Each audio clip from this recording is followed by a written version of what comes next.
De acordo com o padrão da época, um geólogo de petróleo precisava ser jovem, forte e solteiro por causa das duras condições de vida no campo. I remember once we went to a little village in the western Colombia, and at the end of the day we came out onto a road to walk back to this village, and suddenly round the corner came 50 Colombian troops with automatic weapons pointing at us. And I thought, my God, what is the least aggressive thing I can do? And by chance I had a sandwich in my pocket, so I sat down and ate the sandwich. And I thought no one would have the heart to shoot somebody eating a sandwich. And eventually an officer came and explained, we were able to explain who we were, but we were again mistaken for bandits in this case. And the normal practice in Colombia was to shoot first and ask who you were afterwards. So we were lucky. But there were many such incidents, and I would say in a strange way, it was a magnificent life really, because you were free, for goodness sake. I went off for months on my own with these fantastic men who worked with me, and it was exciting and fun, and you were free of the terrible office life and all those management people and everybody. You had to do whatever you did, and it was your decision. And I think that makes people with that experience a little bit independent in the way they think and behave, which means they don't always fit too well in the modern company.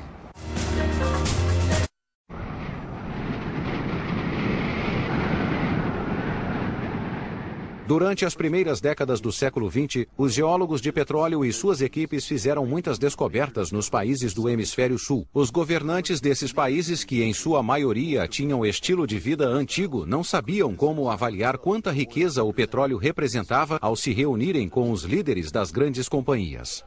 Dans les pays du Moyen-Orient et les pays producteurs de pétrole en général, ce qu'on appelle concession, en fait, c'était des accords signés ou parfois marqués de l'empreinte digitale d'un cheikh ou d'un émir par-ci par-là, pour que des sociétés étrangères viennent faire tout. C'est-à-dire, ils exploitent le pétrole de A à Z. Exploration, production, transport, raffinage, etc. Et en contrepartie, ils versaient à ces pays une certaine somme d'argent sous forme de redevances ou d'impôts. Mais au total, c'était des sommes en général ridicules. Entre as duas guerras, as grandes companhias competiram entre si buscando fortalecer seu poder. A concorrência ficou ainda mais acirrada quando os anos de abundância do pós-guerra fizeram com que os preços despencassem. Nesse contexto tempestuoso, as 7 grandes companhias mais poderosas do mundo, 5 americanas e 2 inglesas, que mais tarde foram chamadas de 7 irmãs, encontraram-se em segredo na atmosfera romântica de um castelo escocês para pôr fim a esse leilão perigoso. The competitive struggles between the oil majors came and went. I think that they were likened, I think Anthony Sampson in his famous book on the Seven Sisters quoted, I think it may have been Gulbenkian, but there was this quotation that it was always difficult to know with the international oil companies. You know, they were like cats, it was said. It was difficult to know whether they were fighting or making love. In 1928, Henry Detterding gathered the heads of some of the other majors to a castle that he rented in Scotland at a place called Achnacarry, because there had been these intense bouts of competition in international markets, and there was a lot of surplus production capacity in the international oil industry. And I suppose much as OPEC ministers might later have met under similar conditions to try to regulate that process, to try to stop the market being glutted with oil, the purpose behind the meeting at Achnacarry was to try to control production, to control the world oil industry, so that prices would be stable, the world wouldn't be flooded with oil. So it was a cartel that was proposed and which resulted from the Achnacarry agreement. Basically what was agreed were, systems of quotas which were meant to hold up prices in key markets. O México luta contra as grandes companhias.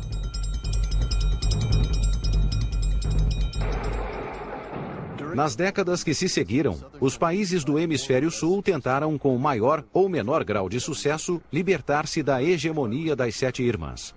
O primeiro país a fazer isso foi o México, que estava sob influência dos Estados Unidos, mas tinha uma antiga tradição revolucionária. A aventura mexicana de petróleo teve um começo promissor. Já no início do século XX, o México, onde havia muitos sinais de petróleo, atraiu prospectores e especuladores, em sua maioria ingleses e americanos. O governo modernista da época queria desenvolver os recursos econômicos de seu país de modo similar a seu vizinho americano. Para incentivar a vinda dessas pessoas, o governo deu vantagens especiais às companhias petrolíferas. Por exemplo, a isenção de imposto de exportação ou isenção parcial de impostos sobre o capital investido. No princípio, essa política de portas abertas permitiu que a produção de petróleo se desenvolvesse a um ritmo frenético, aumentado pela descoberta de diversas jazidas. As grandes companhias que se comportavam como donas do país tiveram então sua era de ouro. A Revolução Mexicana, entre 1913 e 1917, mudou drasticamente as relações entre o governo e as companhias petrolíferas, cujos privilégios foram questionados. A criação da Confederação dos Trabalhadores em 1918 e a formação do Sindicato dos Petroleiros em 1935 mudaram muito o equilíbrio do poder nas empresas de petróleo. Em 1936, o sindicato apresentou uma proposta de acordo coletivo que incluía um aumento de salário. As grandes companhias recusaram, pretextando não ter lucros. Uma greve geral foi iniciada em meados de 1937, enquanto uma comissão de especialistas declarava que as grandes companhias eram bastante prósperas. O governo decidiu que as exigências dos petroleiros deviam ser cumpridas. As grandes companhias superestimaram seu poder e recusaram. Nossa contestação é definitivamente não. Em 18 de março de 1938, houve um golpe teatral. Lázaro Cárdenas, presidente da República e figura-chave do Partido Mexicano de Esquerda, em um discurso famoso, declarou a nacionalização das 17 empresas anglo-americanas que controlavam toda a indústria petrolífera. O presidente de México está going to speak.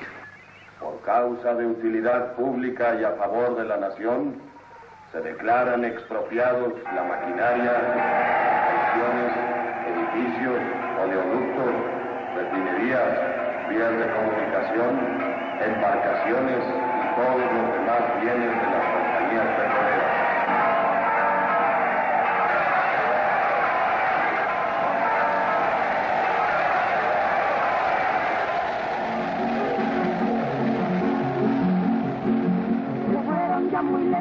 Los grandes poderosos y a nuestra linda tierra vinieron a explotar. Em uma grande onda de solidariedade, todo o país mobilizou-se para ajudar os petroleiros que estavam em extrema pobreza devido à greve.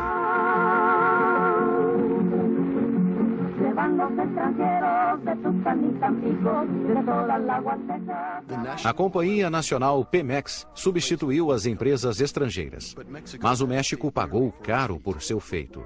As grandes companhias vingaram-se, transferindo suas equipes técnicas e impondo um boicote à exportação do petróleo mexicano. Elas se voltaram para a Venezuela, que na época era mais maleável. A produção despencou e o México demorou 10 anos para recuperar a prosperidade perdida.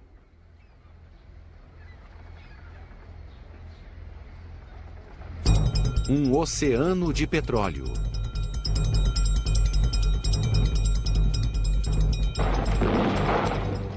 Infelizmente, os ecos da vitória do México contra as grandes companhias logo foram abafados pelo ressoar das armas por toda a Europa com a ascensão do fascismo. A Espanha, devastada pela Guerra Civil de 1936 a 1939, foi o ponto de ignição.